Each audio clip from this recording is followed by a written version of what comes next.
ஒரு காட்டில் கழுதையும் நரியும் வசிச்சுட்டு வந்தாங்க. அவங்க 2 பேரும் நண்பர்களாகவும் இருந்தாங்க. ஒரு நாள் 2 பேரும் ஓடையில் தண்ணி குடிச்சிட்டு இருந்தாங்க. அப்போ காட்டுக்குள்ளே இருந்து ஒரு சிங்கம் வெளியே வர்றதை பார்த்தாங்க. அதை பார்த்ததும் 2 பேரும் அதிர்ச்சியில் உறைஞ்சு நின்னாங்க. தந்திரமான அந்த நரி சிங்கத்துக்கிட்ட போய் ஒரு ஐடியா சொல்லுச்சு. நான் அந்த கழுதையை உனக்கு இறையா கொடுக்குறேன், அதை ஒரு காட்டு பகுதிக்கு கூட்டிட்டு வர, நீ அதை சாப்பிட்டுக்கோன்னு சொல்லிச்சான். இதை தூரத்துலேருந்து பார்த்த அந்த கழுதைக்கு ஒன்றுமே புரியலையா அங்கே என்ன நடக்குதுன்னு. அந்த கழுதை ஒரு காட்டு பாதையில் நடந்து போயிட்டு இருந்துச்சு.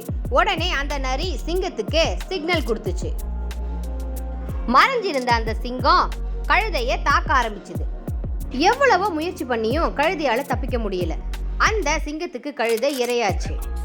நாம சேஃப்னு நினைச்சிட்டு இருந்த அந்த நரிக்கு பின்னாடி அந்த சிங்கம் வந்து நின்னுச்சு. அந்த நரியையும் தன் பசிக்கு இரையாக்கிக்குச்சு. துரோகம் பண்ணா இதுதான் நிலைமை.